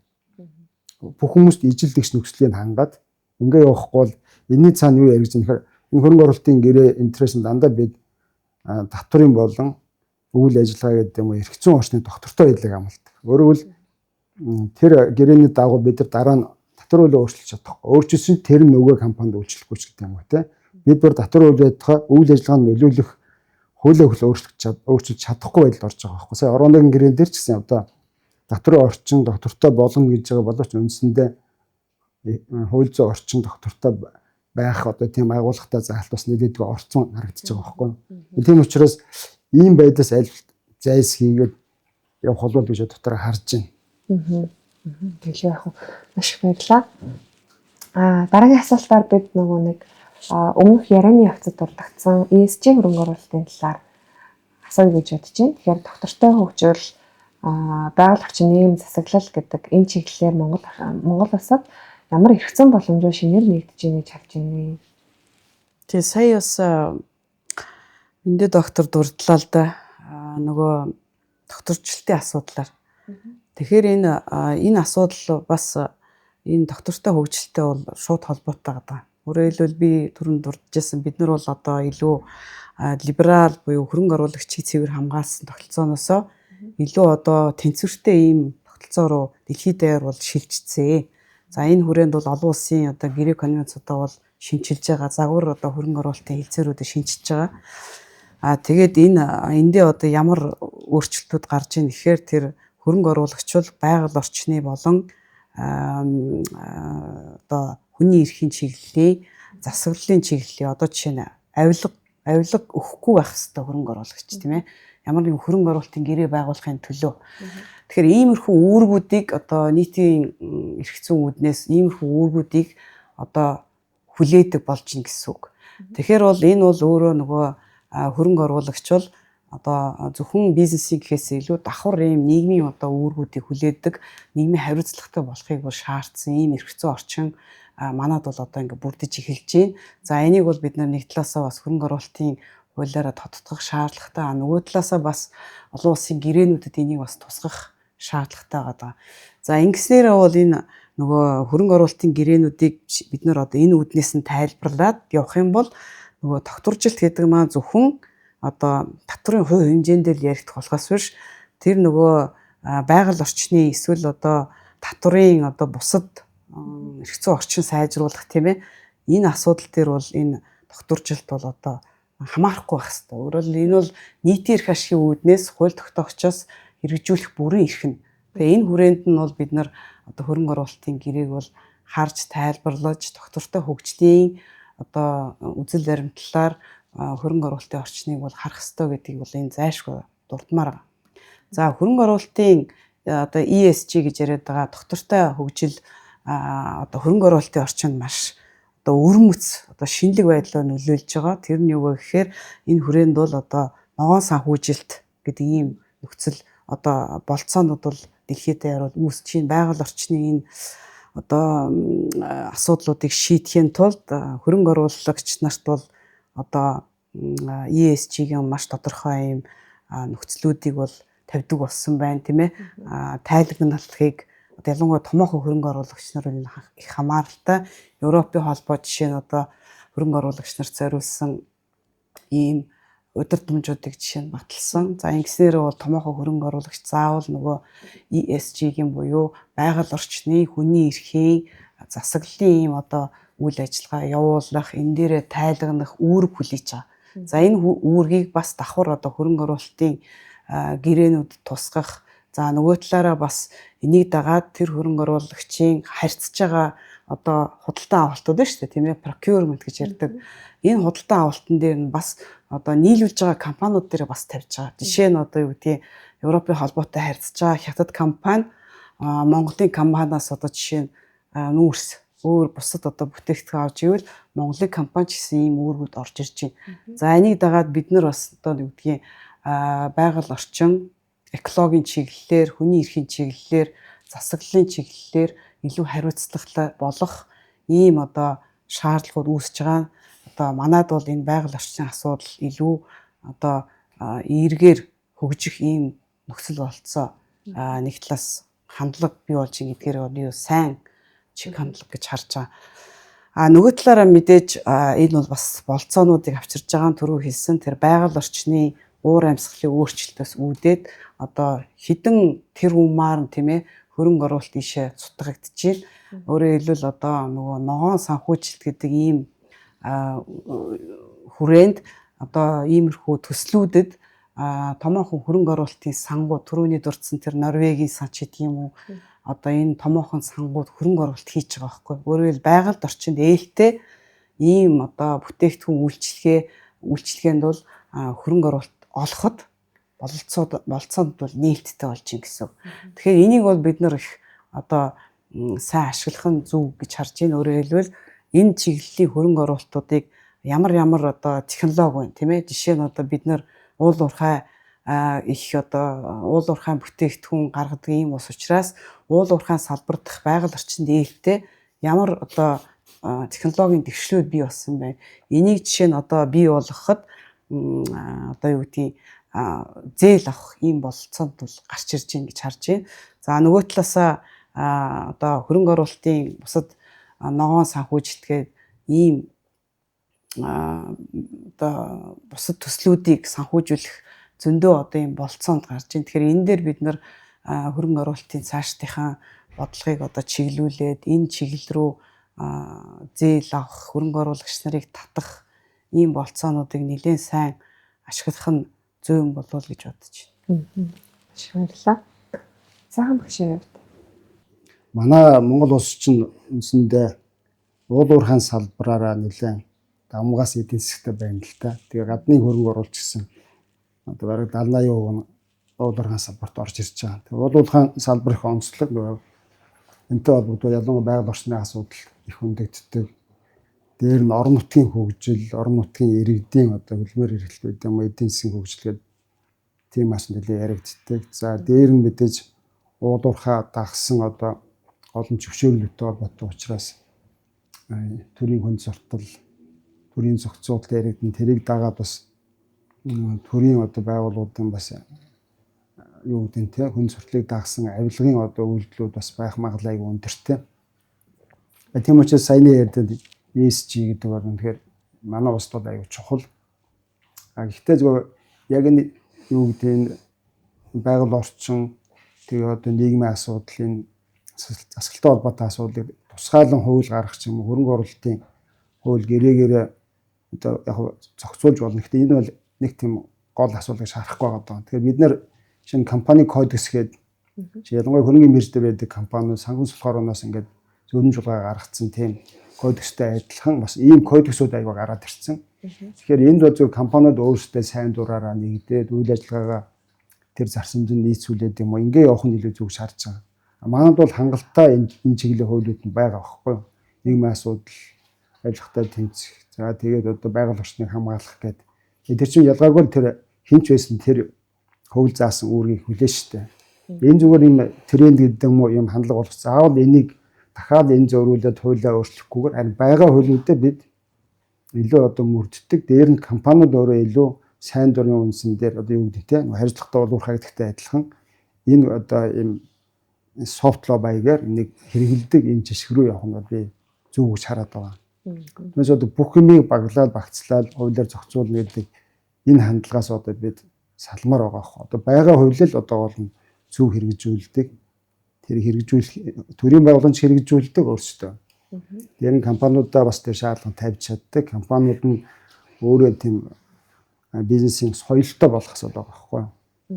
Тэгээд бид бүгдийг нэг хүчээр ингээд зохицуулах гэж бодоод байдаг. Тэр хандлага одоо бид цаашдаа жоохон багасгаад ажиллахаар зөөлөн хууль тэгээд бизнесийн соёл руу илүү хандах хэрэгтэй маш хараад байгаа.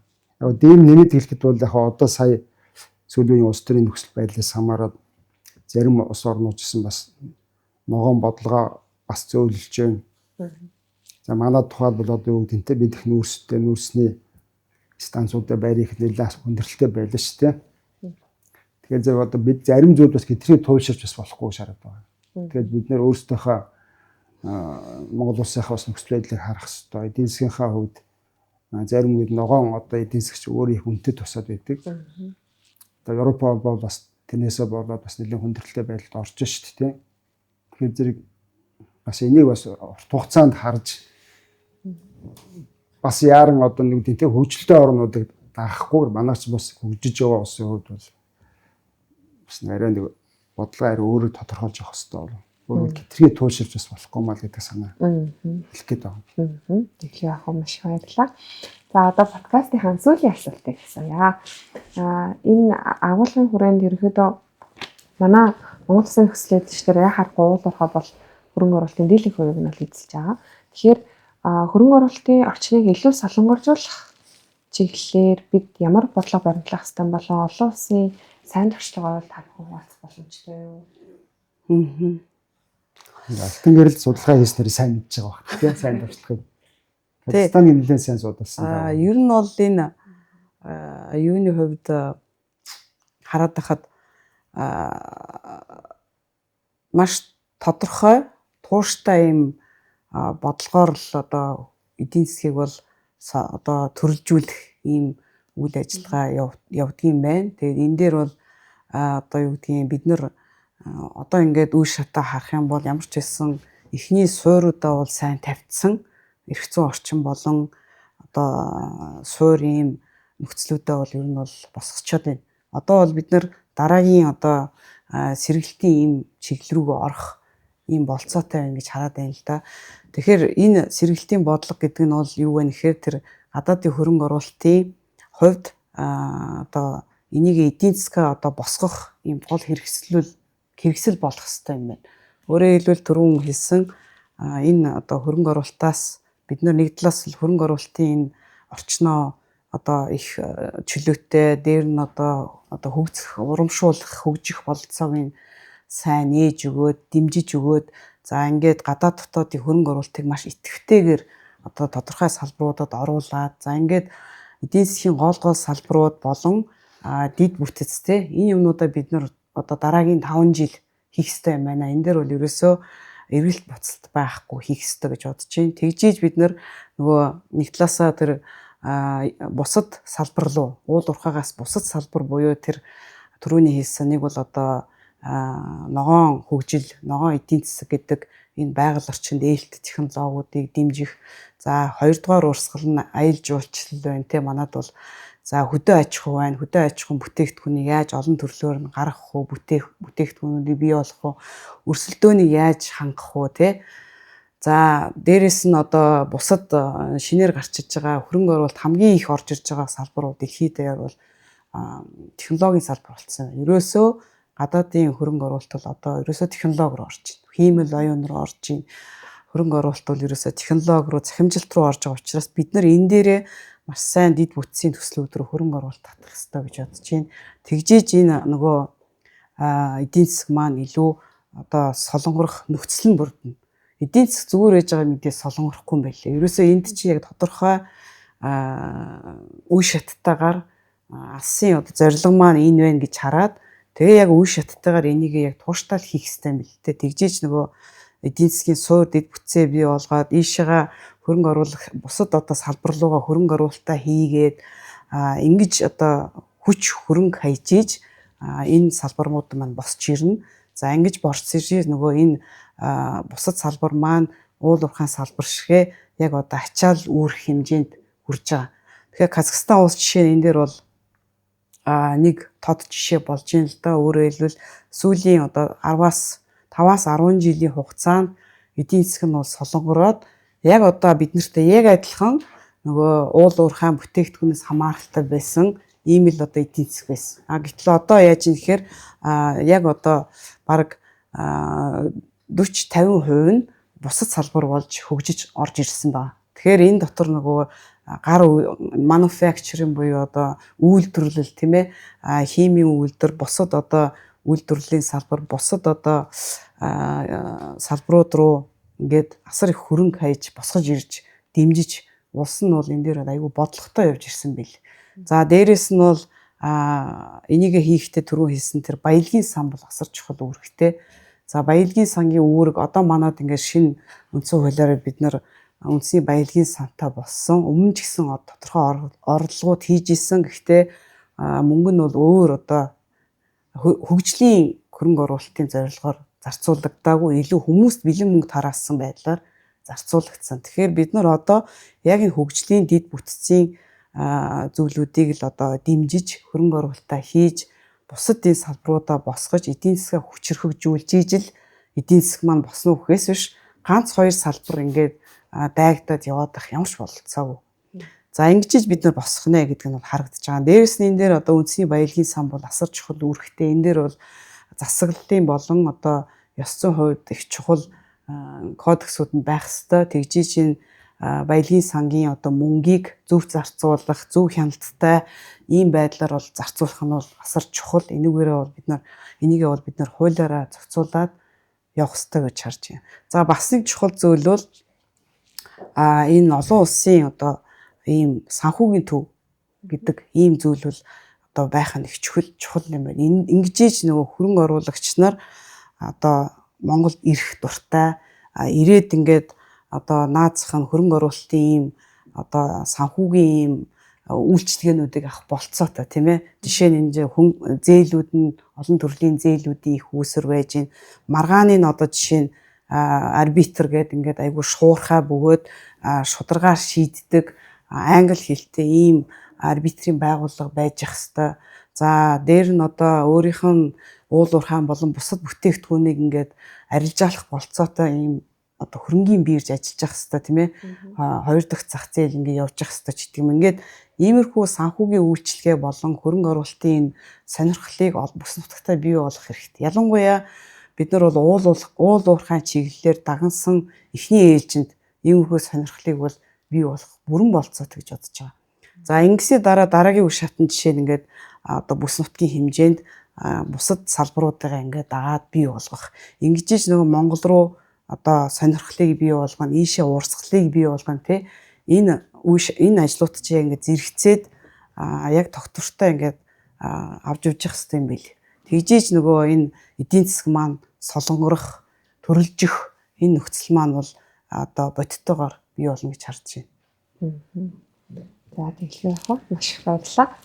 Тэгэхээр за солонгорох тухай ярих юм байна тий.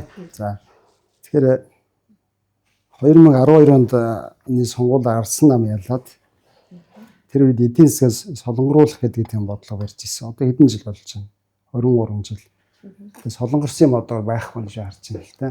Тэгэхээр эдийн засгаас солонгоруулна гэдэг нь ингээд уул уурхай дээр түшгэлсэн биш. Одоо олон одоо салбар хөгжсөн байх тухай гэж ойлгож байгаа. Тэгэхээр тэр дундаа хөдөө аж ахуйч гэдэг юм уу тий? Боломж хөдөө аж ахуй газар тариалан маань одоо маш хүнд байдалтай байна шүү дээ. Тэгээ би энд юу хэлэх чинь гэхээр зэрэг энэ солонгоруулах бодлого зөвхөн хөрөнгө оруулалтын бодлогоос гадна энэ гадаад худалдааны тарифтай аюул холбоотой. Тэгээ би сая чин газар тариалан дээр одоо би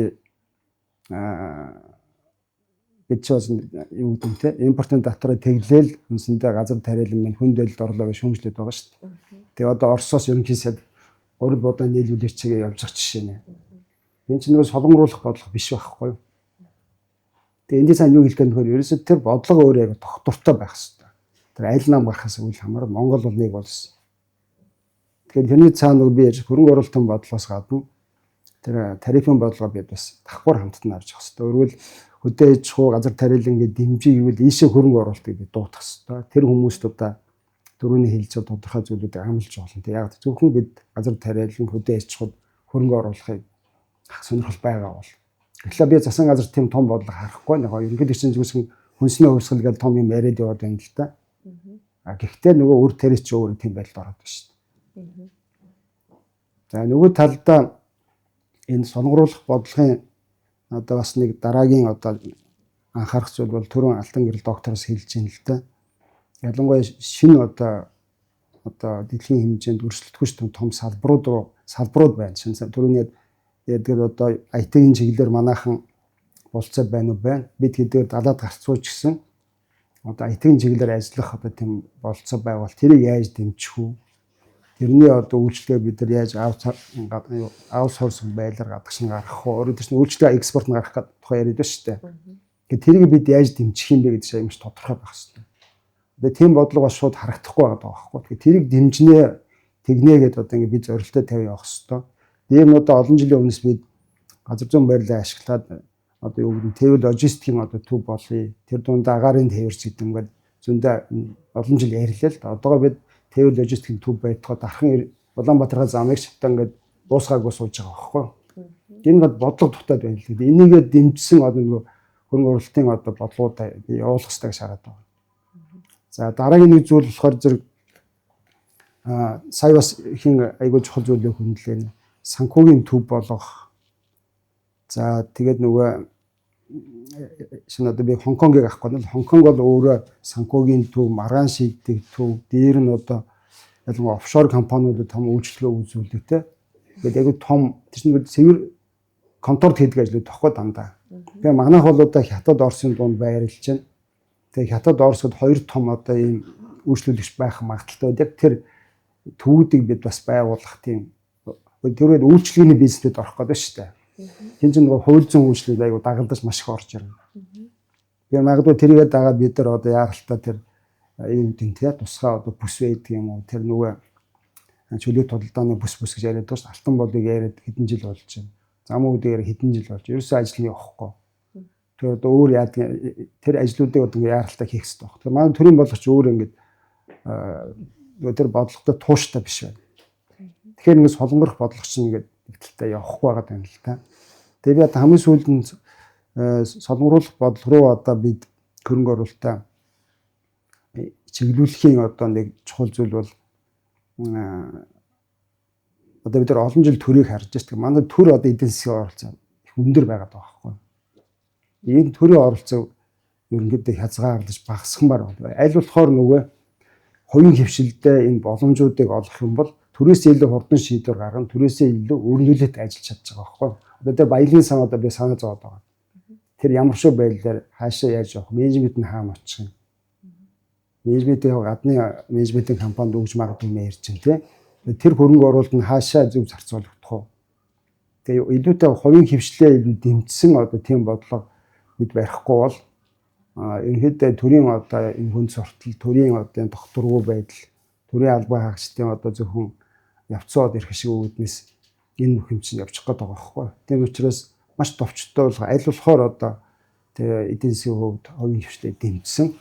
Тэгээ мэдээж гол салбараа төрийн ахыг хяндаг байрдаг юм байна. Гэхдээ аль болохоор тэр хувийн хөвшлөө оролцоогоо нэмэхгүй бол бид одоо нэг тийм хуучин социалист систем руугаа эргэж алхаад байна л та. Тийм л зүйл хэлэх гээд юм би. Би тэгээд бас уучлаарай нэг юм төгсгөлд нь хэлмээр санагдаад байна л да. Яагаад тэгэхээр одоо ингээ харах юм бол биднэрт бол ингээд асар их олон бэрхшээлүүд харагдаж байгаа. Тэгээд ер нь бол баг боломжгүй мэт маш олон хүн бас бодож байгаа. Ер нь бол Монгол улсад одоо хөрөнгө оруулалтыг татна, Монгол улс одоо эдийн засгийн хувьд бас сайжин гэдэг бол тийм амар бол зүйл биш. Энэ дэр бол маш олон системийн ийм асуудлууд байгаа учраас их төвхтэй харагдаж байгаа. Гэхдээ нэг зүйл юу вэ гэхээр одоо би бол энэ эзэн Чингис хааныг бол айгүй их одоо унших, за жишээ татах их дуртай. Тэгээд Чингис хаан бол Монгол улсын талаар бол хамгийн том мөрөөдлийг мөрөөдөж чадсан ийм хүн гэж бодож байна. Тэгээд тэр үедээ бол асар их бэрхшээлийг туулж маш цөөхөлөө хэрнээ одоо ийм эзэн гүрнийг байгуулад, за эзэн гүрнийг байгуулсны дараа бол одоо Pax Mongolica буюу худалдаа хөрөнгө оруулалтыг бол одоо тэр үедээ бол хамгаалж чадсан. Өөрөөр хэлбэл одоо Хятадаас Европ хүртэл 13 дугаар зуунд тийм ээ ямар ч аюулгүйгээр энэ торгоны замаар одоо жишээ нь худалдаачин 8-ачин хүн өөрийнх нь хөрөнгийг одоо хамгаалаад тий аюулгүйгээр ингээд зорчиж чадчихсан. Тэгэхээр монголчууд бол яг эзэнт гүрнийхэн түүхээс харах юм бол одоо ийм хөрөнгө оруулагч худалдаачин 8-аг дэмжиж исэн ийм одоо суур төрийн бодлого бол байсан байна. Тэгэхээр бол энийгээ бид нар бас байнга санаж яхан зүг юм байна. Хоёрдугаарт нь болохоор энэ том мөрөөдлийг одоо эзэн Чингис хаан бол биелүүлж чадсан. Яг тэрнтэй адилхан бид нар бол нэлээд бас том мөрөөдөлтэй байх хэрэгтэй юм байна. Тэгжиж энэ Монгол улсаа бас ойрын хугацаанд, богино хугацаанд бас нэлээд одоо хөгжлийн сайн түвшинд, илүү түвшинд аваачих юм боломж бол байгаа л гэж хараад байна. Яг маш их баярлалаа. Тэгэхээр энэхүү подкастын урлагийг хүлээн авч хүрэлцэн ирсэн эрхэм зоч та бүхэндээ маш их баярлалаа. Мөн подкастыг маань сонссон үзэж та бүхэндээ баярлалаа.